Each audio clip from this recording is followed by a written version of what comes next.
Bonjour tout le monde, Émilie Bélanger, directrice de l'école Jardin musical. J'ai eu la chance cet après-midi d'assister à un superbe concert des Violons du Roi qui sont venus de Québec pour venir ici à Longueuil cet après-midi.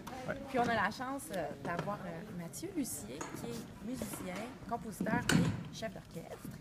Donc j'aimerais ça, Monsieur Lucier, Mathieu, c'est correct. qui a plusieurs chapeaux, Ouais. donc musicien, parent de musicien aussi, oui. musicien, compositeur et tout ça. Donc, moi, j'aimerais peut-être qu'on donne un petit truc aux parents qui ont beaucoup, qui ont leur enfant musicien. Peut-être un petit truc pour bien accompagner. C'est pas évident bien accompagner un enfant qui apprend un instrument. Non, effectivement, il y a un défi. Les instruments, les enfants arrivent à l'instrument souvent avec la curiosité.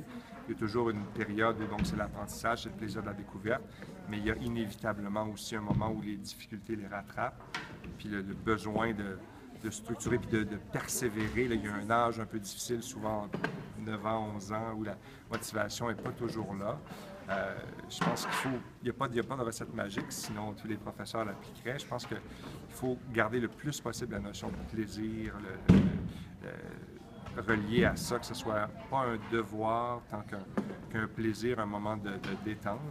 Moi, je dois reconnaître qu'avec mes deux enfants, il y a eu un moment où ils ont arrêté la musique, mais ils y sont revenus d'eux-mêmes au tout début de l'adolescence. Et là, ils étaient motivés, ils s'auto-motivaient.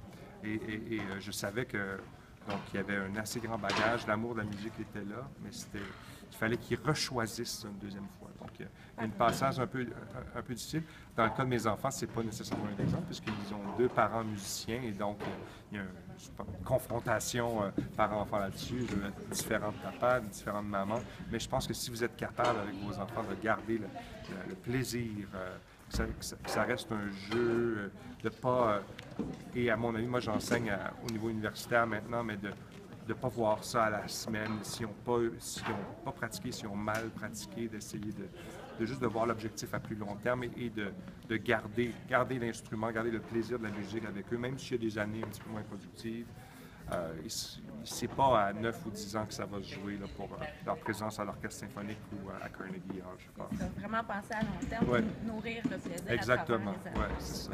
Puis qu'est-ce qui a fait que toi, justement, tu en as fait une carrière? Ça a poursuivi tout au long de ces années-là? Moi, j'avais un intérêt. Je me suis rendu compte à un moment donné que la musique, c'était non seulement quelque chose que j'aimais faire, mais que mes passe-temps étaient centrés autour de la musique.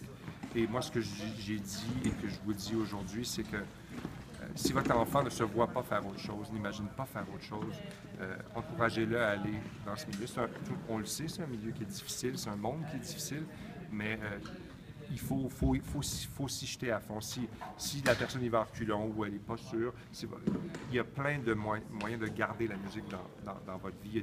Il y a des orchestres amateurs, il y a toutes sortes de moyens de continuer à faire de la musique sans en faire une profession. Mais si votre enfant démontre une passion, juste encouragez-le et puis il va être capable de se motiver et de passer à travers les obstacles, je pense. Bien, super, un gros merci. Un plaisir. Bonne route, bon Merci. retour. Merci. Puis on a hâte de vous revoir à Longueuil. Ça va être un plaisir. Merci. Merci.